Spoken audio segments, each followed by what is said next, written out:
With the extra point, this is Erik McKinney, joined by Greg Katz and Greg. USC Pro Day, which is the NFL Combine for guys this year. Kind of an interesting thing going on this year, but it's in the books. Wednesday morning, there were 6 USC Trojans hoping to hear their name called at this draft. A few guys, kind of from past years, hoping to maybe grab an undrafted free agent contract, but. What was the thing that you saw that really stood out to you and you're going to kind of carry with you from having seen these guys go through workouts on Wednesday? Well, at the very least, they all held their own. There was no big disappointment. There was no, he only benched how much? So from that standpoint, and when you compare it to the previous year's draft, they were pretty much status quo in terms of how they compared with their numbers. Now, sometimes your numbers don't measure heart, but they do measure athletic ability. In fact, I was even impressed at some level. Maybe I am being overly scrutinizing it, but with Tyler Vaughn's, I thought he more or less held his own. I would think of all the ones that are eligible for the draft, he may be the one that could be the surprise, not in a high level, but that who takes him and where. Obviously, he put in a lot of time and a lot of work, so that's what kind of makes it interesting for the draft.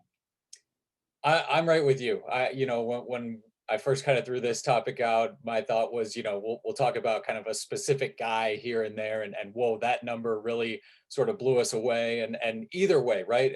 Eye popping in terms of, wow, I did not expect that, and that was great. Or what we've seen in the past, that's a 40 time that's really going to drag him down. Or some guy gets up and does 3 reps on the bench press or something like that. It did feel like it's a little bit back to normal when pro day at USC was, yeah, it's 4, 5, 6, 7 guys going through that are NFL guys. And I think that's what you saw here. Everybody sort of that there were no real surprises, and you knew all these guys coming in, they can play at the next level, right? You've got a guy like Amon-Ra St. Brown and Talanoa Hufanga. No, they're not, number 1, number 2 in terms of a 40 time or things like that. But put them on your team, get on a roster, and they're going to contribute in a lot of different ways. And you saw some of the competitive spirit and guys doing drills all over the place. Nobody really sitting out or anything like that. Elijah Vera Tucker, he benches 36. You have the 2 defensive linemen in Jay Tufele and Marlon Tuipulotu.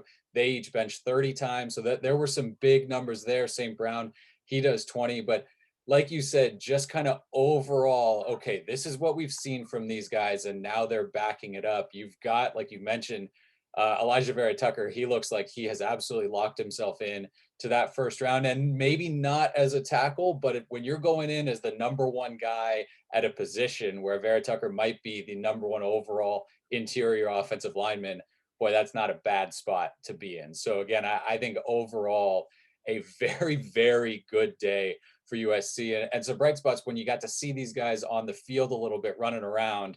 Okay, I remember Amon-Ra St. Brown, the way he catches the ball, how fluid he is. Same thing with Talanoa Hufanga going through some drills. And I think just overall impressed with everybody out there today. Yeah, I thought that Tufele's time in the 40, where he was sub 5, Yes. he was 4.9, something like that. Once you get in that 4.9, 4.7 for a lineman, certainly he was missed this last season, but I'm not going to hold that against him. The bottom line is he had to do what's best for his family. But I like that. And the thing about Vera Tucker to me was, think about this now.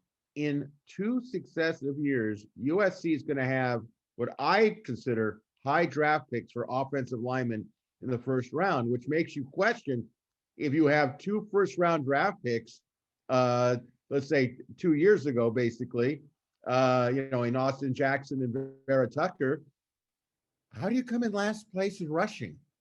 That's that's a conversation for another time.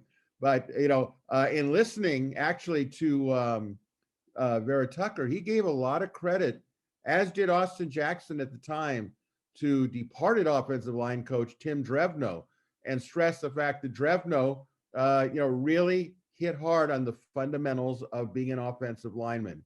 So, again, a topic for another time, but it does give you their perspective on things. And it's going to be interesting. You should think that SC would be able to go sell some 4 and 5 star linemen based on what Austin Jackson and Vera Tucker have done the last 2 years.